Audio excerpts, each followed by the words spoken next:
Welcome to the House District 39A Candidates Forum. My name is Marguerite Reinberger, also often called Margot. Two candidates have filed for this position, Republican-endorsed incumbent Bob Detmer and DFL-endorsed Ann Mosey. Thank you both for coming. My co-organizer Beth Johnson and I are proud to be affiliated with the Stillwater Gazette, a sponsor of this candidate forum for 25 years. During this 45-minute forum, each candidate will be invited to give a prepared 1-minute opening, 1-minute closing, and up to 2 minutes for questions. At my discretion, I may adjust the allotted time depending on the question, how much time we have left as well. Susan Fremming from Oak Park Heights will be the timekeeper. She has 1 minute, 30 seconds, 15 seconds, and stop time cards. We request strict compliance. And then I'll make the decision on whether and how much rebuttal time will be allowed, if at all. Finally, for those of you who are here, and I'm very pleased with the attendance, please refrain from talking in order to show your respect to both candidates, those who may not agree with you, and to me. I'll begin opening statements with Bob Detmer. I'm just going to say, turn your cell phones off. Hey, who's the moderator here, Bob? I turned mine off. Well, I'd like to welcome everyone for joining us tonight, and thank you for the Stillwater Gazette for sponsoring tonight's candidate forum, and Margot for your being able to serve as a moderator. We're going to be discussing tonight some important issues for House File 39A and also for the state of Minnesota. First of all, who is Bob Detmer? I'm a lifelong Minnesota resident, married to Colleen, my wife, for 46 years. Lived in Forest Lake for 45 years, Bemidji State University, Bachelor of Science degree in Health and Physical Education, University of St. Thomas, where I got my master's in education, and also a physical outdoor education teacher for 34 years. Served at Forest Lake High School as a head wrestling coach and also assistant soccer and track coach. 3 children, 7 grandchildren, twin sons, United States military academies, and with 4 deployments in Iraq, Afghanistan. I myself have served 25 years in the United States Army Reserve and mobilized for 2 years after 9/11. I chair Veterans Committee, I State Government Finance Committee, on the Tax Committee, Capital Investment Committee, Ways and Means Committee, and also I have other duties with the Military Action Group and working in the child. Stop, say it. There we go. Yeah, strict compliance, you can yell, because I can too. Okay, Ann, please. Thank you. My name's Ann Mosey, and it was a pleasure to greet everyone in the room. Many of you have helped, and thank you for that. I'm a family lawyer. My family's here with me, all my 3 children and my parents, which is an honor. I've represented people for 2 decades across the state of Minnesota, and I think that people-centered perspective will be something of an advantage in this role if I'm elected to serve we the people. I have a BA, an MA, and a JD. I won't go into the details. You can check my website at moseyinthehouse.com. I am truly someone who has made a career out of helping the underdog, working for people who don't have a voice, for people who need help, for people who need to connect the dots in order to thrive in their lives. And after doing that for 20 years, volunteering with Tubman for 20 years, I would love to have the honor of serving in 39A, making those changes and positive effects for each and every one of us. Thank you. Begin the first question with Bob. Legislatures have generally agreed that additional funding for roads and bridges is needed, but they can't agree on where the money should come from. How do you think the state should fund roads and bridges? For example, would you support a gas increase tax, an increase in gas in the tax, or is there a better approach? Well, if you take a look at what we accomplished just the last 4 years since we've been in the majority, we've put in more money into roads and bridges than it's ever been done before. Both years, our bonding bills have been just shy of $1 billion each year, or each biennium. And that was a combination of money on hand and also bonding. If you take a look at some of the projects that I've done, and if you go to Forest Lake, the Highway 97, the bridge there, I was the sponsored that. Even though it's not in my district, I sponsored the bill for that because most of the traffic comes from Washington County.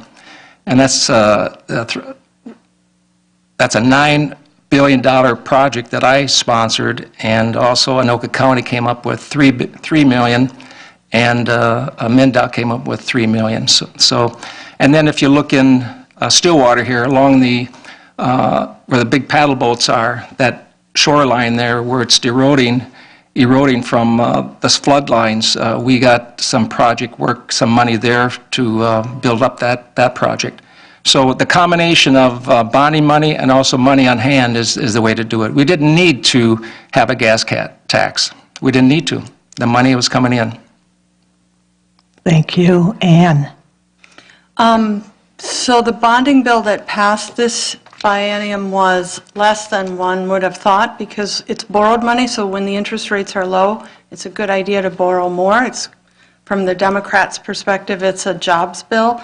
It's money that we invest in our unions to build and the infrastructure and that sustains our businesses. So it could have been more. It's traditionally been more. It should have been more because actually the biennium year before it didn't pass. The road that Bob is talking about, Mr. Detmer is talking about, is in your district. It's in 39A. It's in Forest Lake, and so part of what happened with 97 that you referred to is because the bonding bill wasn't as much as it could have been, there's a bridge in particular that perpendicular passes over 8 that could have, should have, and would have been able to be expanded as is needed, but because the bonding bill was less than it should be, it's only going to get refinished. And in my line of work, when you do something that requires people to come back in and fix it, pay more money to do what wasn't done in the first place, that's called malpractice. Yeah. Thank you. Yeah, Margo. Hang on. Hang on. I'll determine the time. 45 seconds for Bob Detmer and rebuttal. Okay. Yeah, Margo. The bridge over 35E is in Anoka County, which is not part of my district. That's in the other district just bordering me. So you don't get into Forest Lake until you cross 35E, and you come about 200 yards in, then you hit Forest Lake. So my district, 39A. And again, that was a $9 billion project that I carried actually for Anoka County, and because most of the traffic comes from Washington County. And also, I'm on the task force for the Highway 8. We're going to be making a Highway 8 a 4-lane from Forest Lake to Chisago City. And that's going to be a new bridge going up to Highway 8. They're working on that now, and also the split with the 35I and E, that's also going to be a new bridge. Yeah. Strict compliance. You know me. Yeah. Ann, next question. What, if anything more, can the state do to prevent elder abuse? Well, there's a great bill. I actually have a post on my Facebook site about this. Free from maltreatment, access to records, advance notice of changes, all the things that we would have envisioned should have been passed. Didn't get any signatures from the 3 GOP leaders in our district. Died in committee and went nowhere. But it's been written and it's ready to go. Thank you, Bob. Well, if you take a look, some of the legislation that we're trying to get through the legislature this year, Senator Housley carried a bill, and again, that was something that she worked very hard on, and now she's campaigning on that also. And also, Kathy Lomer has been supporting that too. The 3 of us support that, and to take care of our elderly. And also, as the Veterans Affairs Division chair, we got 3 new veterans homes that were approved in the bonding bill this year, one in Bemidji, Montevideo, and Preston. And we're going to be building those homes for our elderly veterans, which most of them are World War II veterans, Korean War veterans. The World War II veterans are in their 90s or more, and the Korean War veterans in their 80s and plus, and now we're starting to see Vietnam veterans come into those homes too. So we currently have 5 homes. The federal VA is going to be providing 65% of the funding, and the local communities and also the state will come up with the rest, the 35%. So these 3 communities have already raised millions of dollars for these homes. We've been working on this project for over 10 or sometimes 11 years in some of the communities. So this is something that I think is very important for our veterans, our elderly veterans, and so we're looking forward to, in the next couple of years, to get those homes built. Thank you. I'll begin the next question with you, Bob. Should Minnesota, like California, be a sanctuary state? If so, how do you suggest we fund it? Well, we're going to save some money because I don't think we should be funding a sanctuary state. I think Ronald Reagan made the comments or the statements that a nation without borders is not a nation anymore. And we are a sovereign nation. We have laws that have to be enforced. And I would be totally disappointed if Minnesota became a sanctuary state or if any cities became sanctuary cities, because we have laws, and those laws have to be abided by and enforced. And I think there's some problems around the country where we think we should have open borders, but I certainly am against that. We have men and women that are guarding our borders as we speak right now. We have men and women that are serving over in other countries, giving us the protection that we need around the world. So we are a sovereign nation, and we need to keep it that way. And it would be a terror to think that we're going to be just opening our borders and allowing people come in. And it's one thing, like my grandfather came over from Germany when he was 14 years old, right before World War I, and he didn't like what was going on in Germany. He came over in a boat and worked on farms, became a U.S. citizen, and he homesteaded our dairy farm where my father took over, and that's where I grew up, on a dairy farm. One thing he always told me when we were young kids, he says, never forget what it means to be an American. And if people want to come here and legally and become American citizens, more power to them. We need people. We're a country made up of immigrants. So we have to stand firm about this whole thing of sanctuary cities or sanctuary states. It's against our law. Thank you. Ann. We were chatting earlier. We have common ground in some regards, except that I'm a generation newer. So I'm a first-generation American, and my mom and dad are immigrants who came over, and they're here. My dad's from Germany. He left World War II. He had an older brother. He served for his citizenship, the U.S. Army, I think. And my mom, she got her citizenship when I was a teenager because she was not sure. She didn't want to go back to Denmark, which is absolutely beautiful. But she has now become an American citizen. And I remember that, and it was a really big deal. Sanctuary City is kind of a misnomer. It doesn't cost anything. It's simple, and we are already a welcoming city, or state, sorry. But sanctuary simply means that we don't send our forces, our police force and our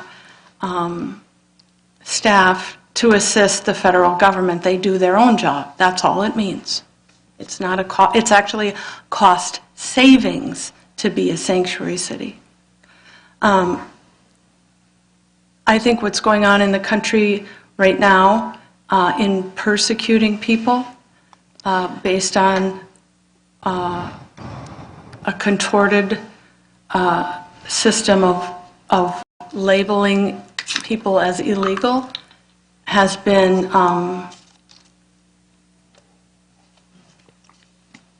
turned into a national blemish for our country. And so, yes, I would support what we already are, which is a welcoming state. Okay, Bob, I'm not going to allow it, and that's only because she hasn't attacked you individually. Feel free, though, to add it on to another answer in a subsequent question, but I have too many questions to keep going back and forth. Okay, I'll begin the next question with Ann. Local educators have asked for increased funding for K through 12 education. Would you support a funding increase? If so, how much and where specifically would you want it to go? Our Minnesota Constitution requires the state to support schools. Dayton ran on wanting to get back to where we had been and wasn't able to quite get there. What I've read is that if we increased state support for public schools by 3% each year, we would be good. And one benefit that would flow from that is we would not be asking communities to fund bonds and levies in order to do operating revenue. Some districts are actually using bonds to do regular maintenance. That's not what it was ever intended to do. The school funding system was changed under Ventura, and he sort of bailed midstream and said, I don't want to do this anymore, and then he didn't run again. So he didn't finish his three-tiered system of funding that was originally intended. So part of that funding has never happened, and both sides have said it's the formula, or it's partisan, or it's this, or it's that. But sales tax on non-essential items was what Ventura had then in the 80s envisioned. So we've basically been underfunded that long, and it's really a crisis at the moment. There was a school summit in Chisago Lakes. You were invited and didn't come, Mr. Detmer. And they talked about the shortages in schools across Minnesota. Stillwater has a shortage of about $500 per student. Forest Lake is over $1,000, and the Chisago Lakes area is more even than that. And that is because the bonds that were, or the bills that, the bills that were to fund education, the first one that the GOP offered was inadequate and vetoed. The second one was also a shortfall, but it passed. And then the emergency funding was vetoed by the GOP. So we sit now with inadequate funding for states. Okay, thank you. For schools. Oh, thank you. Bob. Yeah, well, first of all, the GOP did not veto any bills. Only the governor can do that. But educator, in terms of funding for education, if you take a look at our state budget, our biennium budget, we put together a two-year budget, the biennium budget. We're at about $46 billion, $46 billion. And right now, for education, that is $18.75 billion that we're operating under right now. And if you take a look at Health and Human Services, I'm sure we're going to be talking about that. That's about $14 billion. So those two put together makes up the big part of our funding for on our annual or our biannual budget. And if you take a look with in terms of visiting other schools, I visited Chisago City, Chisago School District. I represent Chisago District. I also represent Forest Lake and Stillwater. I've spoken to all three superintendents. And one thing that Forest Lake has a problem with is transportation sparsity. Transportation sparsity, Forest Lake is about $1 million short every year. I passed a bill this past session to bring in about $98,000 a year for transportation sparsity. So it's a drop in the bucket, but that's what I could get through. There's 65 school districts around the state that has a problem with deficits in transportation because Forest Lake is so spread out. The formula has to be changed so it's not per pupil. It should be number of miles that the buses have to travel. So that's what I'm going to be working on this next session is working on transportation sparsity. And if you take a look, Forest Lake, this past session, Forest Lake had almost a 5% increase, Stillwater about a 4% increase, and Chisago City also had a little over a 4% increase. So it's a 2% each year. Thank you. Thanks. Okay, Bob. What more needs to be done with the problem of data privacy? And it is a problem. Well, I think you take a look at some of the legislation that we've been working on the last 4 years since we've been in the majority. We've been working on legislation for securing our data that we have in the state system. The problem that you have in some of the agencies, though, across the state, whether it's MNLAR or some of the different agencies, that they just have not, they've been failing. And nationwide, we have problems with data security. The Department of Veterans Affairs, we've been working closely with them because that is an area that, because of the personal data that goes into the TRICARE medical services that we have at the agency, those are things that we have to protect. And whether it's your Social Security number or whatever it is, the data security is an issue. And our side of the aisle has been working on that with bills. Thank you. Okay, and I'm actually going to ask you, what do we need to do for these agencies? I mean, for them to feel, and you're going to get extra time. Okay. Well, the agencies themselves, of course, the commissioners, who assign the commissioners? The governor does. So the governor needs to work with the commissioners of these different agencies and work these issues out. If these agencies need support from the legislature, if they need new mandates or new laws passed, we will do that. But they also have to work together with the legislature. And but the commissioners, they're in charge of their agencies, and the commissioner is appointed by the governor. Thank you. And so it's two-part. What more needs to be done on the problem of data privacy, and then how do we basically enforce or get the agencies to get their acts together? In 2 minutes. No, 3. 3 minutes. Well, door knocking, I ran into a guy who had had his entire family scammed by someone who took their income tax refund, so he was disturbed at the amount of public data that's out there. And, you know, I mean, this is a really huge problem in corporations, in government, in voting, and obviously also in the agencies, a separate branch of government. One way to address it might be to have an enhancement in the criminal statute so that there's a greater deterrent. I don't know if that would work or not. Part of it is the know-how to take care of some of this stuff is really slowly becoming more and more unreachable for regular people. So you may not even know you have a problem until you do. And I don't have a magic wand to fix this, but I know it's a huge problem, and it hasn't been fixed, and it hasn't been addressed. Thank you. And I'll begin the next one with you. What more, if anything, can be done to better protect our schools in the face of violence?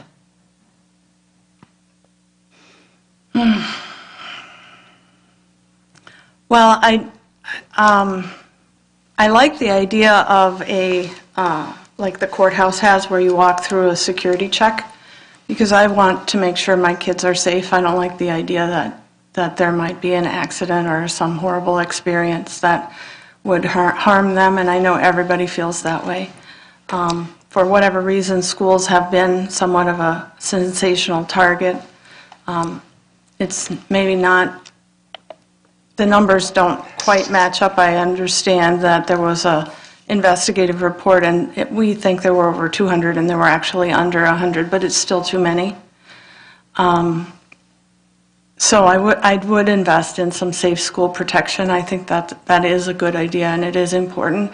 I also think it makes sense that when someone ignores a kid and doesn't help them and doesn't speak for them and notice what they're going through, that there should be some consequences there too. The situation in California, there were plenty of warning signs, and the school and the community and the family didn't speak up until it was just a horrific tragedy. I'm not blaming anyone, but one of the benefits of creating laws is creating incentives. So creating incentives for people to speak up, like the red flag laws. I like that idea a lot. Thank you. Bob? Well, if you take a look at some of the legislation that we passed this year, we had $25 million in our bonding bill that we did get through for school security. so schools can make improvements, security improvements, and in their facilities. And also, we had another $25 million in the supplemental bill that was vetoed by the governor. And I just got a word that there's going to be $36 million coming out for grants for schools in the state of Minnesota for mental health grants. So it's a multiple issue here. And I think right now, if you go walking into Forest Lake School, you have to show an ID, you have to push a button, a buzzer, and they'll let you in. And it's too bad that we have to come to that, but that's the way the world is right now. I think I remember back in the day when I was teaching outdoor education, students had to give a 5-minute or 5 to 10-minute speech on an outdoor experience. And we had a lot of hunters and trappers in my classes, in the outdoor education classes, and they came in with their weapons. They check them in with the principal, and they would show how to clean a weapon, how to reload shells, and so right in class. Do you think we'd be able to do that today? No, we wouldn't be able to do that today. And in fact, one student came in and had a video showing how he dressed out a deer and explained the process and his hunting gear and all that stuff. And that's something that in fact, what is the fastest growing sport with the Minnesota State High School League today is skeet shooting. It's a sport that's growing like wildfire in the state of Minnesota. But I think if you take a look at the amount of money that we put in for school security and safety, that's a big push that we did this year. I know there was other bills out there that other people wanted us to do, but we felt that school security should be number one. And I think if you ask most of your school districts, they feel the same way. Thank you. Thank you. And Bob, I'll begin the next question. While most states do not do this, should Minnesota continue to tax Social Security as income? Good question there. How many here are at that age? Okay. We're starting to phase out the tax on Social Security. There's just a couple states that still have that tax. Just like it took me 10 years to get rid of the tax on veterans' pensions, where there was only 5 states that still had that tax. It's easy to start a tax or to add a tax, but it's very difficult to get rid of a tax. So I want to tell you for sure, if we're back in the majority, both the House and Senate, and with the governor that will work with us, we will phase out and get rid of that tax on Social Security. I really believe that's going to happen. We feel that we have people on both sides of the aisle that's going to work on that. I think old age does not attack just one party. Old age attacks us all. And I think those that are living on an income, on just Social Security, those are some issues that we really need to look at. And I really believe that we'll probably get into some other discussions about tax. But if you're looking at somebody who's living on a single income like that, it's divided up with your housing, your food, medical care, and so forth. Why should we be taxing that income on Social Security where you've already paid tax on it? So I think eventually in the next couple of years, Minnesota will be part of those states that will be getting rid of that tax on Social Security. Thank you. Thank you. And Ann? I think we agree. It's a bipartisan issue. It's a double tax. It's already been taxed. I do know from, working with a lot of people on their finances that some people are living paycheck to paycheck on their Social Security, and other people are living on their Social Security while their investments do very well and they don't have to dip into them. So Social Security to one elderly individual may not have the same import as another whose life depends on it. I made it to Birchwood Senior Center, and there was a fellow there who was living on $88 a month on his Social Security. So they hadn't thought of reaching out to Valley Outreach, so I suggested that. Thank you. And the next question first. What is one issue you feel so strongly about that you would vote against your party to see that it be adopted or defeated, if even an issue? There is. I would fight for clean water. We can't, one of the things I've noticed in working with so many people for 20 years is you can be as brilliant as you want to be, but if you can't organize the priorities, it's for nothing. If we don't have clean water, it's for nothing. Thank you. Bob? Well, I think if you take a look at my years that I've served in the legislature and working across the aisle with people too, and I'm taking a look at any issue that I disagreed with my own party, that's hard to think about because, or to realize what that issue might be. I think one issue, because I was an educator for 34 years and coached, I tried in some cases working through our caucus, working together and try to get this transportation sparsity going for the districts. And not until I got the superintendent and some of the board members come into my office and we sat down with my research people that we start looking at ways we can do it. And now I think I can convince people on my side of the aisle that we can really look at how we can bring more money into those 65 school districts that are short in terms of the transportation and funding for education. And I think looking at, talking with my research people, they're working on it over the summer and putting together some language together so that we can go forward and I can share it with our caucus and then talk across the aisle and work it with them. As when I was in the minority, many of the years that I served in the minority, I was always able to work across the aisle. I would find somebody across the aisle to work with me. And now that I'm in the majority, people from the other side of the aisle will come to me and work on things too. So I think the education funding is an area that I think I need to really work with my own party. Thank you, and I'll begin the next question with you. Should Minnesota lower or eliminate the corporate tax as a way to encourage business development? Well, I think if you take a look at the federal government, if we don't do something in January when we're back in session in terms of tax conformity, Minnesota is going to be having some problems when our people go and start doing their taxes, because tax conformity is very important. Not just tax conformity, but also look at our brackets. And the bill that we submitted to the governor this year that he vetoed, it did not lower the tax bracket for the higher tax bracket, but it did lower the other brackets, and it also conformed to the federal government. So I'm looking at that as something that we're going to have to work on early in January when we're back in session. And if you take a look at who are the job providers, it's our corporations, our businesses, especially the small businesses.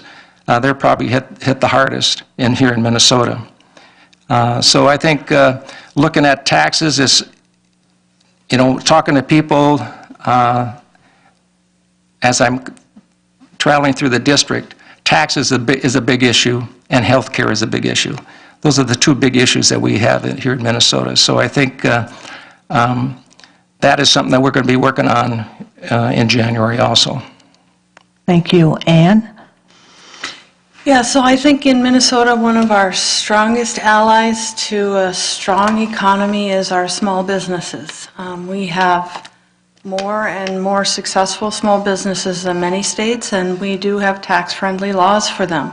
There's flexibility, and there's opportunity, whether you choose one structure or another structure.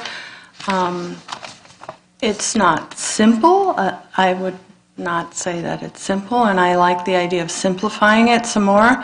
I think the simpler we make it, the more accessible we make it, maybe take away some of the criminal penalties, especially for small businesses. That would be a boon to something we're already good at, and grow that more. In terms of corporate taxes for large corporations, this is probably a party line issue. I am not interested in what Rebecca Otto called unfettered greed to the 1%. I think that the stability in our country, it lies with each and every one of us being financially sound. And when when we end up with more and more money amassed in a small portion of our population, we end up with disparities that cost us all a lot more. Thank you. Ann, I'll begin the next question with you. What more, if anything, can be done to increase health care coverage and reduce costs? What would be your role? So there are 2 bills that have been written and ready and waiting for at least 3 years. There's a single payer, and there's using the Minnesota Care system by a nominal infrastructure payment. We could all buy into it. Those have been blocked and they haven't been moved forward. If you want to learn more about it, Senator Marty has a book on it that he's made public so you can understand the one proposal that has been thought through. But these aren't moving forward because they're blocked.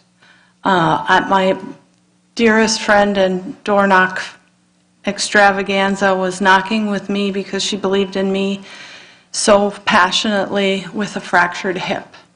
She didn't realize what the pain was because she didn't want to go to the doctor. She didn't want to go to the doctor because her deductibles are out of control. And as a result, the cost of everything is that much more. So I would like to see healthcare costs be brought down. I would like to, if we did single payer, or if we did the Minnesota Care buy-in option, it would be the biggest raise for families across Minnesota. Between the premiums we're paying and the deductibles that we have to cover, it would just be a huge amount of money used instead in a vibrant economy instead of all going to insurance companies and big pharma. Thank you. Bob? Yes. I think if we went to the single-payer system that you see happening in some other countries, you're probably, the last thing I read on that, you're looking at around $33 trillion that is going to cost the state of Minnesota to go beyond what we already have. And if you take a look back, prior to the Obamacare or the so-called Affordable Care Act, Minnesota had 94% of its people in Minnesota had health care. We had health care, and we could, but we needed to do something to lower the cost of it. That 6% that didn't have health care, many of those were young people that just were in college. They just didn't want to spend the money on health insurance. Then we had a small group that instead of going to the county, because we had a program, Minnesota Care, we had a program set up for them in the county. Instead of going to the county, they went to the emergency room, which is expensive. So health care is a big issue, as I mentioned before, here in Minnesota. And I think if we bring back a strong individual market and make that, when you buy some health care, health insurance, it should be your policy. It should not just be with your employer. So when you change employers, it should travel around with you. And then you negotiate with your employer how much they would like to pay into it. And it should be like cafeteria style. I don't need the same coverage as my wife needs, and vice versa. So that can lower the cost. You can also open up the boundaries of the state and allow any company to come in here and sell health insurance.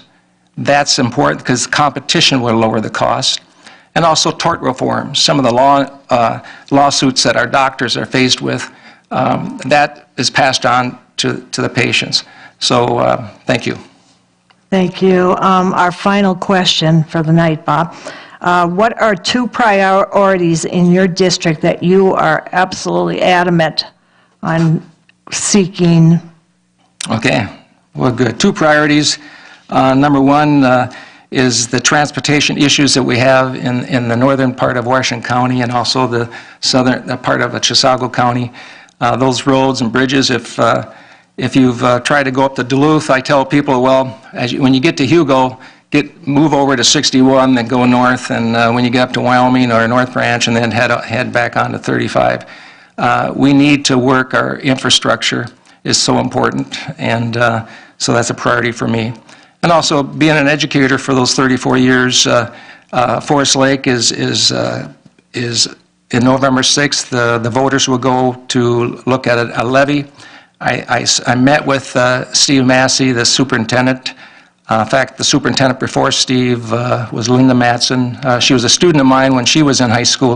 And I sat down with both of them when they were, and I said, one thing we need to do in public education is talk about all the positive things that we do.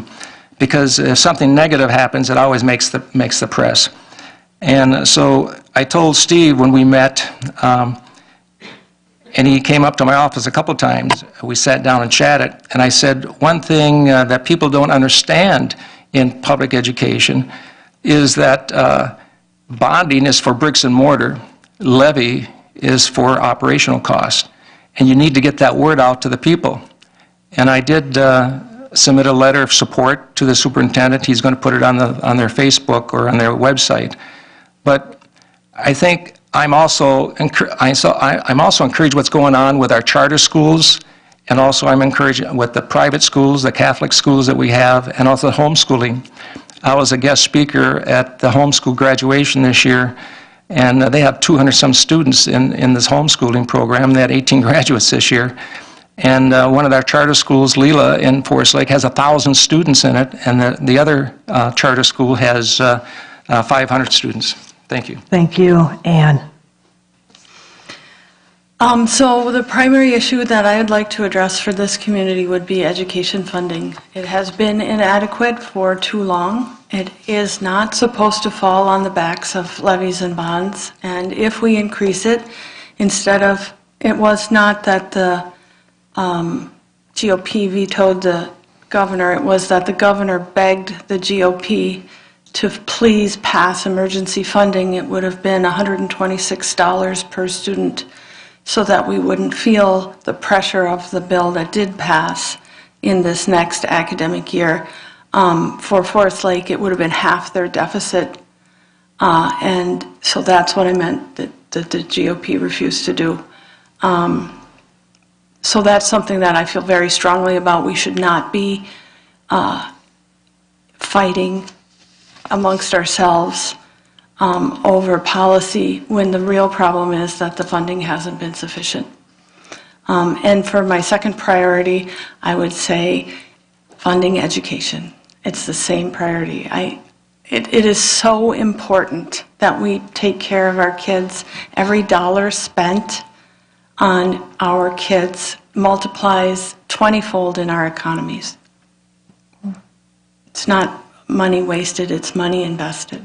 Thank you. Can you rebut in 20 seconds? Yes, I can. Okay. In terms of the supplemental bill that we put forward on the tax bill and also the education bill, we had over $103 million more dollars in that than what the governor asked for, and he still vetoed that supplemental bill. So if you take a look at what has happened since 2005, and also this last session, since we've been in, Stop.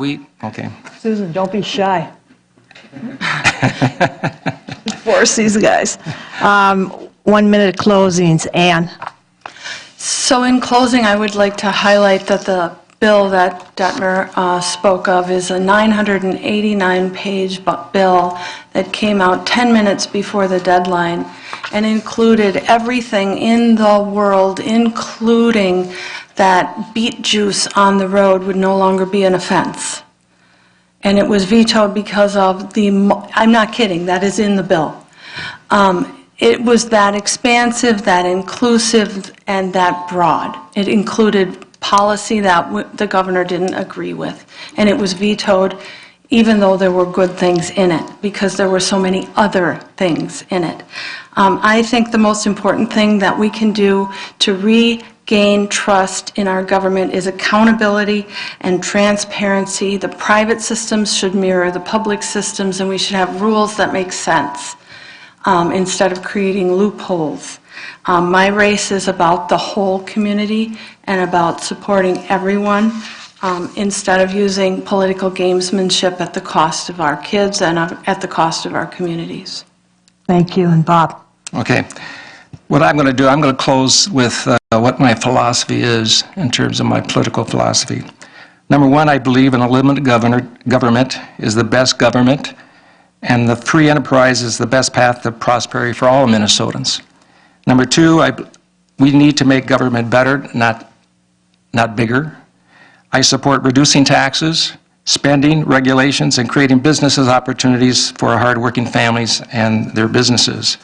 I believe that parents are responsible for their children's education and that parents, teachers, and local school boards can make the best decisions for their education. I recognize the sanctity of life, the central role of the traditional family in our society. Having been in the Army Reserve and in the military for 25 years, I also understand that peace is best maintained through a strong national defense. And with that, I humbly ask for your support and that we may maintain our majority in the House and the Senate and also get Jeff Johnson as our governor. Thank you very much. Thank you, God and bless. I'll finish with my closing statement. Alicia Labens, the managing editor of the Stillwater Gazette, is in the back writing up your responses.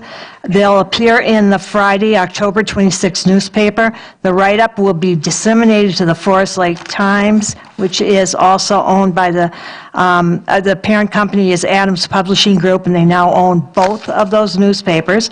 Your forum will be replayed on Valley Access channels and on Lakes Area Television. And on behalf of the Stillwater Gazette, thank you for joining us. Thank you. Thank you.